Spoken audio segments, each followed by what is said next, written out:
பெருமாளை வழிபடுறதுக்கெல்லாம் உங்களுக்கு எந்த ஒரு கட்டுப்பாடும் கிடையாது. அதனால பெருமாளை தாராளமாக வழிபடுங்க. தாளிகை போடணுமா, நல்ல தாளிகை போட்டு கும்பிடுங்க. அதே மாதிரி எப்பெல்லாம் தோணுதோ பெருமாளை கும்பிடுங்க. பெருமாள்லாம் கும்பிட்டுட்டு வரும்போதெல்லாம் நீங்கள் ஒரு சின்ன சின்ன ஒரு சில விஷயங்கள் சேர்த்து பண்ணிக்கோங்க. உங்களோட ஃபஸ்ட்டு நீங்கள் பெருமாள் கோயிலுக்கெல்லாம் கிளம்புறீங்கன்னா ஃபஸ்ட்டு உங்கள் குலதெய்வ காசை எடுத்து வச்சுக்கணும். சரியா? இந்த குலதெய்வ காசை எடுத்து வச்சுட்டு அதுக்கப்புறம் நீங்கள் பெருமாள் கோயிலுக்கு போங்க.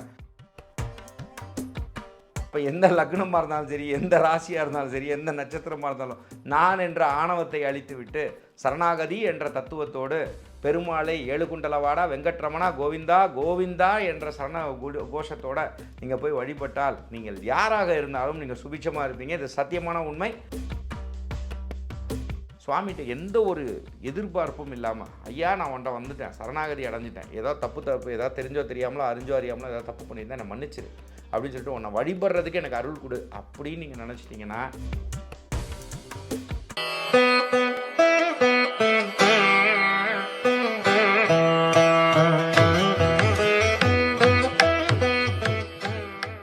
நமது ஸ்ரீதாந்திரிக் அஸ்ட்ராலஜி யூடியூப் சேனலை காண வந்துள்ள அனைவருக்கும் என் சிறந்தாண்ட வணக்கத்தை உரித்தாக்கி மகிழ்கிறேன். ஓம் சிவ சிவ ஓம்.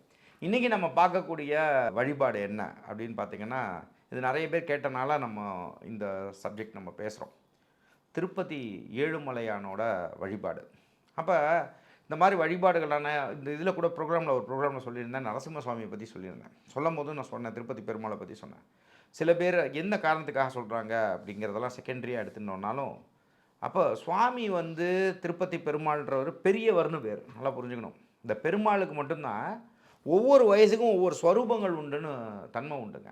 அப்படிங்கும்போது பெரியவரை வணங்கக்கூடிய அமைப்பு பெருமாள்னு சொல்லப்படுது. அதனால தான் பெரியவங்க சொன்னால் பெருமாள் சொன்ன மாதிரிம்பாங்க. அதாவது ரொம்ப வயசானவங்க சொல்கிறது பெருமாள் சொன்ன மாதிரிம்பாங்க. அப்போ நீங்கள் என்ன புரிஞ்சுக்கணும், இந்த மாதிரி விஷயங்களில் மித்தில் போய், அதாவது ஒருத்தவங்க சொல்கிறாங்க, நீங்கள் உங்களுக்கு சந்திரன் கெட்டு போயிருக்கா, நீங்கள் திருப்பதி போனீங்கன்னு வச்சுக்கோங்களேன், அங்கே உங்களுக்கு மாதிரி ஆயிடுவீங்க, மனசோகம் வந்துடும், உங்களுக்கு தெரியுமா அப்படின்னு சொல்லிட்டு கடன்னு ஒரு போர்டை போட்டு வரைஞ்சி, இந்த நட்சத்திரக்காரன் தான் கும்பிடணும், அந்த நட்சத்திரக்காரன் தான் கும்பிடணும், இதை கும்பிட்டேன்னா நீ இப்படி இருப்ப, அப்படி கும்பிட்டீங்கன்னா அப்படி இருப்ப அப்படின்னா இது பக்தி. இது நல்லா புரிஞ்சுக்கணும். இன்றைக்கி இருக்கக்கூடிய இதில் உயர்வான சனாதன தர்மம், இது ஹிந்து தர்மம். சொல்கிறது புரியுதுங்களா? அந்த காலங்களில் பாதி பேருக்கு என்ன நட்சத்திரம்னு கூட தெரியாது, பாதி பேருக்கு என்ன லக்னம்னு கூட தெரியாது, பாதி பேருக்கு என்னன்னு கூட தெரியாது. அவங்களுக்கு தெரிஞ்சதெல்லாம் கோவிந்தா கோவிந்தா கோவிந்தான்னு சொல்லி போகிறவங்க எத்தனையோ பேர் இருக்காங்க. அப்போது சுவாமி உங்கள் நட்சத்திரத்தை பார்த்தோ, நீங்கள் எந்த ராசின்னு பார்த்தோ, நீங்கள் என்ன குலம்னு பார்த்தோ, நீங்கள் என்ன ரிலீஜன்னு பார்த்தோ, நீங்கள் யாருன்னு பார்த்தோலாம் சாமி உங்களுக்கு ஹெல்ப் பண்ணுறதில்ல. சாமி உங்களை பார்க்குறது என்ன, ஏழுகுண்டலவாடா வெங்கட்ரமணா கோவிந்தா கோவிந்தான்னு சொன்னீங்கன்னா அந்த கோவிந்த நாமத்துக்கு தான் உங்களுக்கு அங்கே மதிப்பே ஒழிஞ்சு, ஏன்பா நீங்கள் சந்திரன் நீச்சமானவரா, நான் உனக்கு அருள் தரமாட்டேன், உனக்கு என்னப்பா ராகு தன்மையில் இருக்கியாப்பா, இது ராகுவோட மண்ணுப்பா, உனக்கு ராகு கெட்டவராப்பா, அப்போ நான் உனக்கு அருள் தரமாட்டேன், இப்படிலாம் சொல்லி பண்ணாதீங்க. இந்த மாதிரி உங்களெல்லாம் கெஞ்சி கேட்குறேன். இந்த மாதிரிலாம் இந்த ஜோதிட கணக்கை தெரிஞ்சுட்டு தன்னை தானே கடவுள் என்று நினைத்து கொண்டு இந்த மாதிரி விஷயங்களில் இப்போயே பார்த்துட்ருக்கோம். நம்ம எல்லாருமே தான் பார்த்துட்ருக்கோம். என்ன சனாதன தர்மத்துக்கே பார்த்திங்கன்னா சனாதனமே இல்லைன்னு சொல்கிற காலங்களில் நம்ம வாழ்ந்துட்டுருக்கோம். சரிங்களா? உயர்வான ஹிந்து தர்மத்தையே தப்பு தப்பாக பேசக்கூடிய உலகத்தில் நம்ம வாழ்ந்துட்டுருக்கோம். சரியா? அப்போ இருக்கக்கூடிய காலங்களில் உங்களோட ஜோதிட புலமையெல்லாம் கொஞ்சம் மூட்டை கட்டி வச்சுட்டு பக்தியை மட்டும் பேசுங்க. அதை விட்டுட்டு சும்மா எனக்கும் தெரியும், நான் பெரிய ஆள் அப்படிலாம் பேசாதீங்க. தயவு செஞ்சு பேசாதீங்க. இது ஏன் நான் சொல்கிறேன்னா, சில விஷயங்களை நம்ம புரிஞ்சுக்கணும். சில விஷயங்கள் நம்ம பக்தி மார்க்கத்தில் இருந்தால் மட்டும்தான், எவ்வளோ பெரிய ஜோசியராக இருந்தாலும் சரி, சரியா? அப்போ நம்ம பக்தி மார்க்கத்தில் இருந்தால் மட்டும்தான், சுவாமி மேலே நம்பிக்கை இருந்தால் மட்டும்தான் அவங்க தான் ஜெயிக்க முடியும். சரியா? நீங்கள் எந்த ராசியாக இருந்தாலும் சரி, நீங்கள் எந்த லக்னமாக இருந்தாலும் சரி, எந்த நட்சத்திரமாக இருந்தாலும் சரி, இந்த மாதிரிலாம் ஒருத்தர் உருட்டிக்கிட்டு இருக்காங்க அப்படின்னா, இந்த மாதிரி விஷயங்களில் நம்மளுடைய ஸ்ரீதாந்திரிக் அஸ்ட்ராலஜி நேயர்கள் போய் மாட்டாதீங்க. பெருமாளை கும்பிடுங்க, எப்போ வேணால் கும்பிடுங்க. இவரெல்லாம் பெருந்தெய்வங்க. நான் சொல்கிறத புரிஞ்சுக்கணும். பெருமாளை வழிபடுறதுக்கெல்லாம் உங்களுக்கு எந்த ஒரு கட்டுப்பாடும் கிடையாது. அதனால பெருமாளை தாராளமாக வழிபடுங்க. தாளிகை போடணுமா, நல்ல தாளிகை போட்டு கும்பிடுங்க. அதே மாதிரி எப்பெல்லாம் தோணுதோ பெருமாளை கும்பிடுங்க. நல்லா சொல்கிறத புரிஞ்சுக்கணும். அப்போ அவங்க சொல்கிற கணக்குகள்லாம் உண்மையா பொய்யா? உண்மைதாங்க. அவங்க சொல்கிறதெல்லாம் நான் பொய்யின்லாம் வாதத்துக்கோ பிரதிவாதத்துக்கெலாம் நான் வரலைங்க.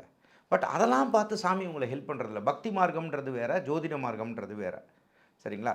அப்போ இந்த மாதிரி விஷயங்கள்லாம் இருக்கும்போது நீங்கள் நல்ல சந்தோஷமாக கும்பிடுங்க.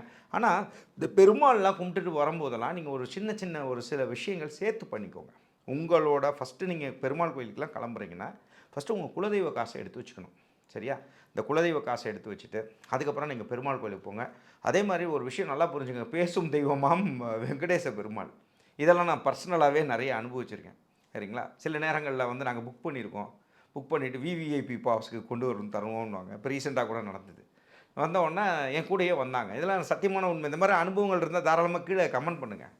அப்போ வந்து பார்த்தீங்கன்னா, நானு, என்னோட மனைவி, அதே மாரி அன்பு தம்பி, வண்டி ஓட்டுற சாரதி, அவரு, அப்புறம் எங்க அம்மா, அப்புறம் எங்க அக்கா எல்லாம் போனோம். அங்க உட்காந்து பெருமாள் சந்நிதியில உட்காந்து நான் வந்தா விவிஐபி இதில தான் வருவேன். இல்லன்னா வரவே மாட்டேன்னு நான் உட்காந்தேன். நீங்க எப்படி வேணா நினைங்க. எல்லாம் போய் பார்த்துட்டாங்க. நான் மட்டும் போல. நான் மட்டும் தேவடா காத்துட்டு இப்படியே உட்காந்து வெளியில வேடிக்கை பார்த்துட்டு இருந்தேன். எதுக்காக சொல்றேன்னா, அது பேசும் தெய்வங்க. நான் சொல்றத புரிஞ்சுக்கோங்க.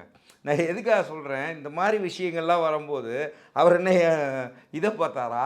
என் லக்னப்படி அங்க சூப்பரா வேலை செய்யும். நான் சொல்றத புரிஞ்சுக்கோங்க. என் ராசிப்படி அங்க நான் போயே ஆவணும். நான் சொல்றது புரியுதா? அப்ப ஏன் எனக்கு அது கிடைக்கல? அந்த இடத்துல எனக்கு என்ன வந்துச்சு? நான் என்றும் ஆணவம் சினம் புடிச்சுச்சு. சினம் புடிச்சுச்சுன்னா என்ன? நான்லாம் வரமாட்டேன்ப்பா. நான்லாம் விவிஐபில தான்ப்பா வருவேன். ஓ! நீ அவ்வளோ பெரிய ஆளா நீ? அப்படின்னு சொல்லி பெருமாள் மண்டையிலேயே கொட்டுனாரு. நான் சொல்றது புரியுதா? நான் என்ற ஆணவத்தை அதே இடத்துல கொட்டி விட்டாரு. நான் எதுக்காக சொல்றேன்? அப்ப என் லக்னப்படி, என் ராசிப்படி, என் நட்சத்திரப்படி, அப்ப அங்க போயிருந்தேன்னா, நான் என்ன பண்ணுவேன்? அப்ப நான் அந்த நல்லது தானே அங்க வந்திருக்கணும். அப்ப ஏன் எனக்கு அந்த கெட்டது வந்தது? அப்ப எந்த லக்னமா இருந்தாலும் சரி, எந்த ராசியா இருந்தாலும் சரி, எந்த நட்சத்திரமா இருந்தாலும், நான் என்ற ஆணவத்தை அழித்துவிட்டு, சரணாகதி என்ற தத்துவத்தோடு, பெருமாளை ஏழுகுண்டலவாடா, வெங்கட்ரமணா, கோவிந்தா, கோவிந்தா என்ற கோஷத்தோட நீங்க போய் வழிபட்டால், நீங்கள் யாராக இருந்தாலும் நீங்க சுபிட்சமா இருப்பீங்க. இது சத்தியமான உண்மை. அதனால மித்த யார் உங்கள குழப்புனாலும், ஒருவேளை இதனாலேயே நெறைய பேர் என்ட்ட சொல்லிட்டே இருக்கீங்க. சார் நான் இந்த ராசி சார், இந்த நட்சத்திரம் சார், அந்த ஜோசியர் சொன்னார் சார், அதனால பார்த்தேன் சார். இந்த ஜோசியர் சொன்னார் சார், இதனால பார்த்தேன் சார். அந்த உருட்டல்லாம் நீங்க நம்பாதீங்க. நீங்க பாட்டுக்கு சாமிய கும்பிடுங்க. நீங்க பாட்டுக்கு சுபிட்சமா இருங்க. ஆனா, பெருமாள்ட்ட டீல் போட்டீங்கன்னா கரெக்ட்டா இருந்துக்கங்க. இல்லன்னா டீலே போடாதீங்க. பெருமாள்ட்ட வந்து சில பேர்லாம் டீல் போடுவீங்க. பெருமாள் உங்கள வந்து டீல் போட சொன்னாரா? நான் இவ்வளோ பண்ணா நான் எனக்கு இவ்வளோ காசு தரேன். நான் இவ்வளோ பண்ணா நான் உங்களுக்கு பிளாட் வித்தா நான் இவ்வளோ கமிஷன் கேட்குறேன். பெருமாள் வந்து கேட்டாரா? நம்மளா நோண்டுறோம் பெருமாள போட்டு.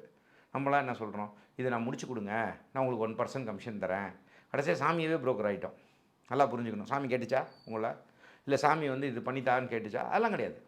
அப்போ நம்ம என்ன பண்ணுறோம்? வேண்டுதல் வேண்டாமல் இலானடி சேர்ந்தாருக்கு யாண்டும் இடும்பையில். அப்படிங்கும்போது வேண்டிட்டிங்கன்னா அவர் விட மாட்டார். அதையும் இப்போ புரிஞ்சுக்கணும். பெருமாளுக்கிட்ட இருக்கக்கூடிய பெரிய ப்ளஸ்ஸும் அதுதான். பெருமாள்கிட்ட இருக்கக்கூடிய அடுத்து கோபமான விஷயமும் அதான். உங்கள்கிட்ட நீங்கள் வேண்டி அதை கொடுக்க விடலைன்னா, உங்கள்கிட்ட எப்படி வட்டி முதலமாக வாங்கணுமோ, அவர் இன்றைக்கும் வட்டி கட்டின்னு இருக்காருன்றதை மறந்துட வேண்டாம். ஸோ அது மாதிரி விஷயங்கள் இருக்கும்போது நீங்களாக ஒரு டீல் போடுறது, அப்புறம் அதை போய் மறந்து போயிடுறது, இந்த மாதிரி விஷயங்கள்லாம் பண்ணுறத விட, சுவாமிகிட்ட எந்த ஒரு எதிர்பார்ப்பும் இல்லாமல், ஐயா நான் உன்ட்ட வந்துட்டேன், சரணாகதி அடைஞ்சிட்டேன், ஏதோ தப்பு ஏதாவது தெரிஞ்சோ தெரியாமலோ அறிஞ்சோ அறியாமலோ ஏதாவது தப்பு பண்ணியிருந்தேன் என்னை மன்னிச்சிரு அப்படின்னு சொல்லிட்டு உன்னை வழிபடுறதுக்கு எனக்கு அருள் கொடு அப்படின்னு நீங்கள் நினச்சிட்டிங்கன்னா சகல சௌபாகியத்தோடு வாழ்வீங்க. அந்த டீல் போட்டு சாமி கும்பிட்றத விட, அப்புறமா நான் சாமிகிட்ட கேட்டேன், நான் சொல்லி கிடைக்கலையே அப்படின்னு சொல்லி கேட்குறத விட, நம்ம வள்ளுவர் பெருந்தகை சொன்ன மாதிரி வேண்டுதல் வேண்டாமை இலானடி சேர்ந்தாருக்கு யாண்டும் இடும்பையில். வழிபடுறதையே ஒரு தொண்டா நினச்சி நீங்கள் வழிபாடுகள் செய்யும் பொழுது நிறைய நன்மைகளோட சீரு சிறப்பமோட பெருமாளோட அனுகிரகத்தில், நம்ம திருப்பதி பெருமாளோட அனுகிரகத்தில் சுபிட்சமாக இருப்பீங்க நண்பர்களே. இது மட்டும் இல்லாமல் உங்களுக்கு இது சம்மந்தமான ஏதாவது கேள்விகள் இருந்தாலோ, ஒரு பாசிட்டிவான கமெண்ட்ஸ் இருந்தாலும் சரி, நெகட்டிவான கமெண்ட்ஸ் இருந்தாலும் சரி, ஏதோ ஒரு கோவத்தில் நீங்கள் திட்டணும்னாலும் சரி, தாராளமாக கீழே கமெண்ட் பண்ணுங்கள். எனக்கு ஃப்ரீ டைமாக இருக்கும்போது நான் உங்களுக்கு ரிப்ளை பண்ணுறேன். இதோட சேர்த்து உங்களுக்கு சுய ஜாதகம் நீங்கள் எங்கிட்ட வந்து பார்த்துக்கணும், மலையாள ரீதியான ஜாதகம் பார்த்துக்கணும் அப்படின்னு ஆசைப்பட்டீங்கனாலும், சென்னையில் ஆஃபீஸ் இருக்குது, திருச்சியில் ஆஃபீஸ் இருக்குது. முறையாக பணம் கட்டி நீங்கள் வந்து பார்க்கணும்னு நினச்சிங்கன்னா தாராளமாக நீங்கள் கீழே இருக்கக்கூடிய நம்பருக்கு தொடர்பு கொள்ளலாம். ஃபோன் அப்பாயின்மெண்ட்டும் எடுத்துக்கலாம். தேவைப்படுறவங்க பயன்படுத்திக்கலாம். அடுத்தது அது மட்டும் இல்லாமல் நம்ம சேனலை வந்து சப்ஸ்கிரைப் பண்ணிக்கலாம். சேனல் அப்டேட்ஸ் தேவையாகப்படுதுன்னா பெல் ஐக்கானை கிளிக் பண்ணும்போது ரெகுலராக நம்ம பண்ணக்கூடிய வீடியோஸ் உங்களோட மொபைலுக்கு வந்து சேரும் நண்பர்களே. அடுத்த நிகழ்ச்சியில் உங்களை சந்திக்கும் வரை உங்களிடமிருந்து வணக்கம் கூறி விடைபெறுவது உங்கள் விஜய் சேத்து நாராயணன். நன்றி, வணக்கம். ஓம் சிவ சிவ ஓம்.